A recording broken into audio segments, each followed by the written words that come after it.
महानगरपालिकेच्या सर्वसाधारण सभेत महिला स्वच्छतागृहावरून जोरदार चर्चा होऊन शासनाने आदेशित केलेल्याप्रमाणे शहरातील हॉटेल, पेट्रोल पंप आणि इतर आस्थापनांमध्ये स्वच्छता नसेल अशावर कारवाई करावी असे निर्देश महापौर समीर राजूरकर यांनी दिले।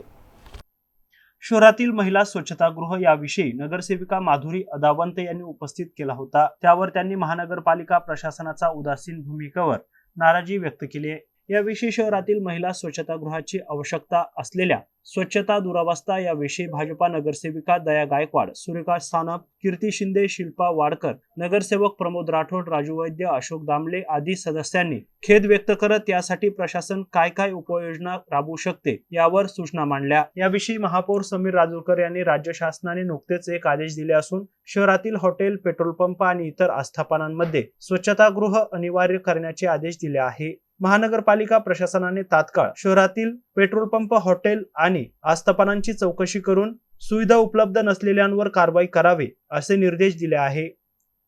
स्वच्छतागृह जे आहे ते व्यवस्थित करून पे आणि यूज तत्वावर द्या, पण ते त्वरित चालू करण्यात यावं एवढी माझी। चलो किशोर नागरे साहब बोलो। जो ई टॉयलेट के हमारे मतलब छत्रपति संभाजी में जो ई टॉयलेट की बात रही है, तो जो भी आप मतलब मेरी रिक्वेस्ट है आपसे सर, मेरी एक रिक्वेस्ट है सर कि आप जो भी मतलब जगह सेलेक्ट करेंगे उसके लिए तो वो कोई धार्मिक स्थल पर ना हो सर। बाजार के 28 पेड़ों के औरतें आदमी सब बाजार में आते हैं सर, उन्हें शौचालय की बहुत ज्यादा जरूरत है सर।